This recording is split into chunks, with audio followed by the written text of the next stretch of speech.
Le jeune garçon monte la montagne à cheval pour devenir disciple. Mais sans s'y attendre, il pénètre dans l'endroit le plus mystérieux, le bassin céleste du mont Tian. Par un heureux hasard, il est recueilli par 99 immortels retirés du monde. Le premier maître lui enseigne la paume la plus puissante au monde, la paume du désespoir. Le deuxième maître lui transmet l'art du bâton suprême, les 18 coups du chien. Le troisième lui enseigne l'escrime ultime, les 9 épées de Dugu. Après des années d'entraînement, le garçon est devenu invincible. Mais ses maîtres craignent qu'il ne devienne arrogant, et lui font croire qu'il est médiocre, si bien qu'il se pense incapable. Jusqu'au jour où sa cultivation trouble le ciel et la terre. Il ne lui manque qu'une épreuve pour devenir immortel. Ses maîtres lui remettent alors un talisman, et l'envoient en voyage, afin d'honorer une promesse de mariage avec la famille Yang. Mais à peine arrivé au pied de la montagne, il croise des assassins, poursuivant une jeune femme, qui fuit en montant les marches du temple. Étrangement, les tueurs n'osent pas avancer, car la présence du garçon a transformé l'endroit en domaine sacré, où tout mortel est condamné à périr. Alors que la femme souffre sur les marches, le garçon croit qu'elle s'est blessée, et l'aide simplement à se relever. Voyant qu'il marche sans effort dans ce lieu, les assassins comprennent qu'il est un maître, et prennent la fuite. La femme qui l'a sauvé est la fille aînée de la famille Yang. Elle jure en secret de retrouver cet homme. Mais en se retournant, il a déjà disparu. Sans le savoir, il est déjà chez les Yang pour proposer mariage.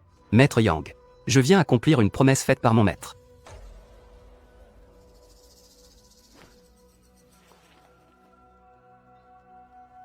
C'est bien le pendentif de jade du vieil homme. Qui est donc ce jeune homme? Il ne dégage aucune aura. Et pourtant le vieux maître tenait tant à cette union. Alors ce mariage tient-il toujours? Bien sûr. Tant que tu possèdes ce jade.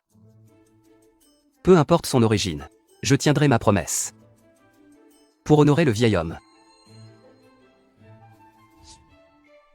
Faites venir la deuxième demoiselle.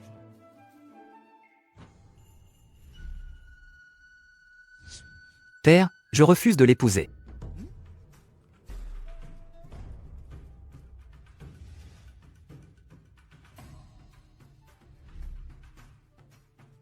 Xiaoning, ne dis pas de bêtises. Regarde-le, il n'a rien pour lui. Et ce jade, qui sait d'où il vient? Silence. C'est une promesse de ton grand-père. Ça ne me concerne pas. Épouse-le vous-même. Regarde ta fille. Mon mari. Depuis la mort du vieil homme, nous sommes en difficulté. Donne-lui de l'argent et qu'il parte. De l'argent? Impossible, puisque mademoiselle Yang refuse. Je n'insisterai pas. C'est peut-être mieux ainsi. Intendant Shen, apportez de l'argent.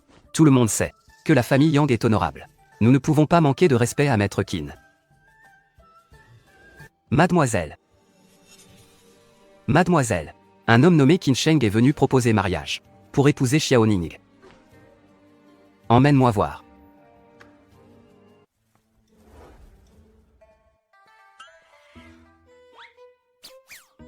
Quelle famille impressionnante. Quelle richesse. Avec tout cet or, je pourrais vivre sans souci toute ma vie. Que se passe-t-il?